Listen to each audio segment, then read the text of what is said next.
Be ready. 5 seconds.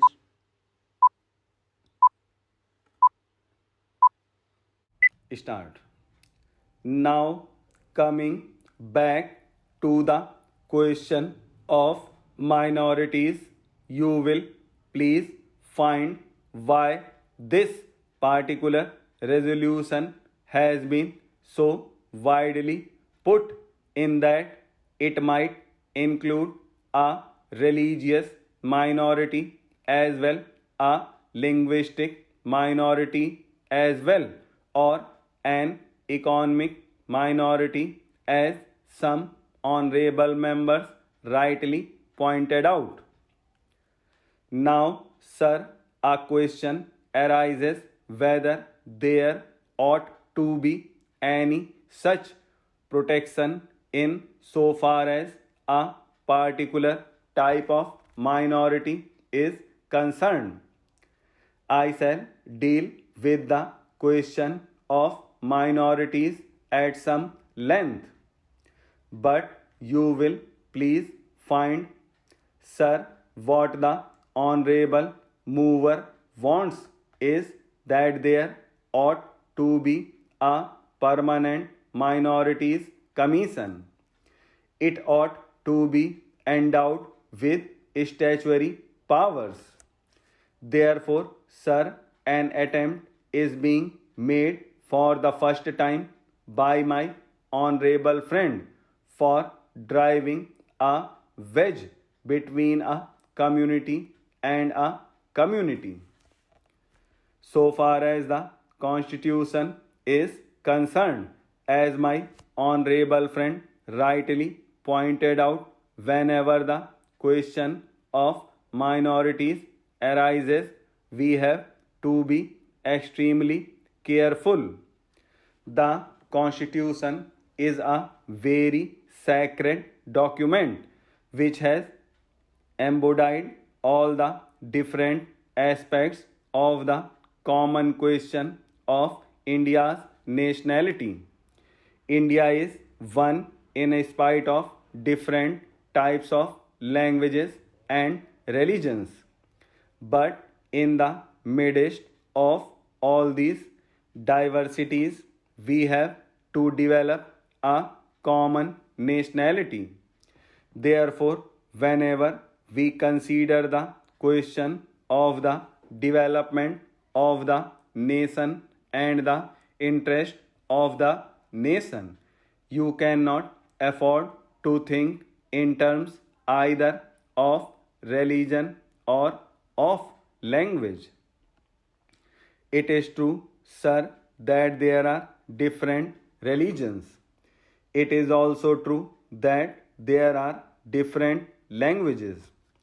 Therefore, a question arose, and the framers of the Constitution had to devise a constitution in the midst of the unity of India, with certain diversities here and there.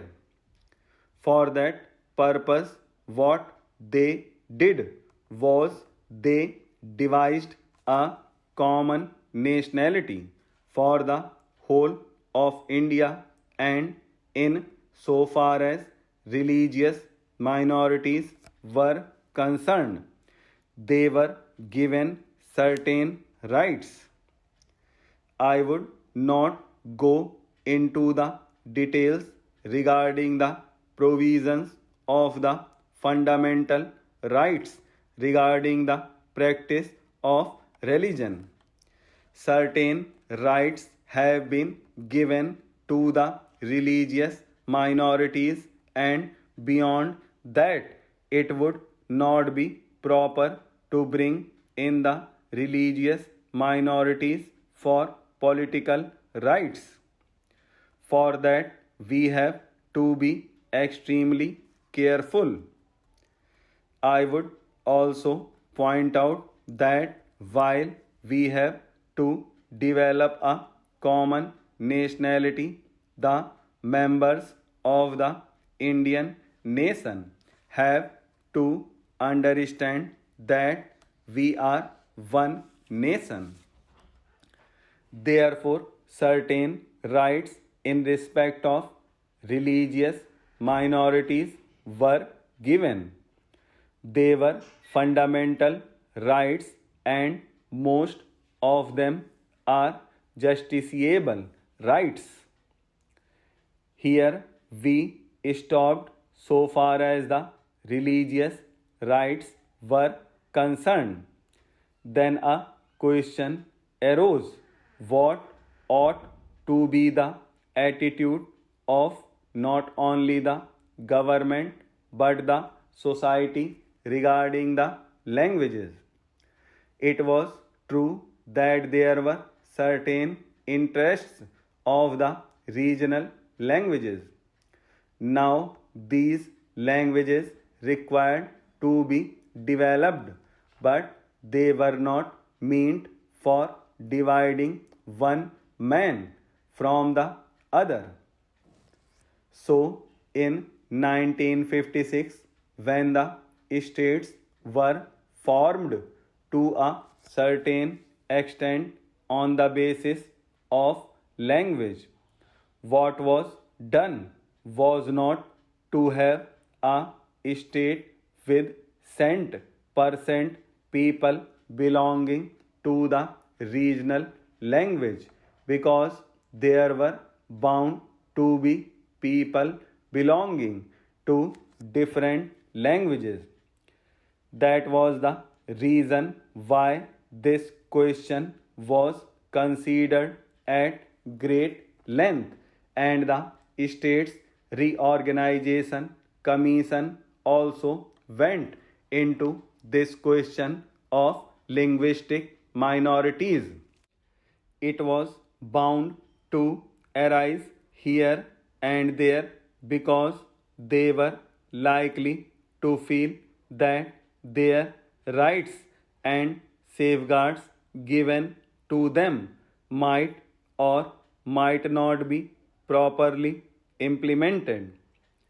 So, this question was considered first by the State Reorganization Commission, and they dealt with the question whether we should have a permanent minorities commission. They went into it very carefully and shrewdly. They found out that it would not be proper to set up a permanent minorities commission, because the result, if not the actual effect, would be that a permanent wedge would be driven between one community and another community. So far as language minorities were concerned, they had a right so far as their own languages were concerned. They had also an obligation to understand the language of the majority in the particular state. It is only by thus coming together that the members of the two language groups would come together and would harmoniously develop. But it was found at the time when the States Reorganization Commission had to consider this, that some machinery should be devised for safeguarding the rights of linguistic minorities only, and after full consideration. What was considered was that only in respect of linguistic minorities certain rights should be extended and certain rights should be safeguarded, and an officer should be appointed by the president for making a report on the question whether these rights of the linguistic minorities are or are not properly safeguarded.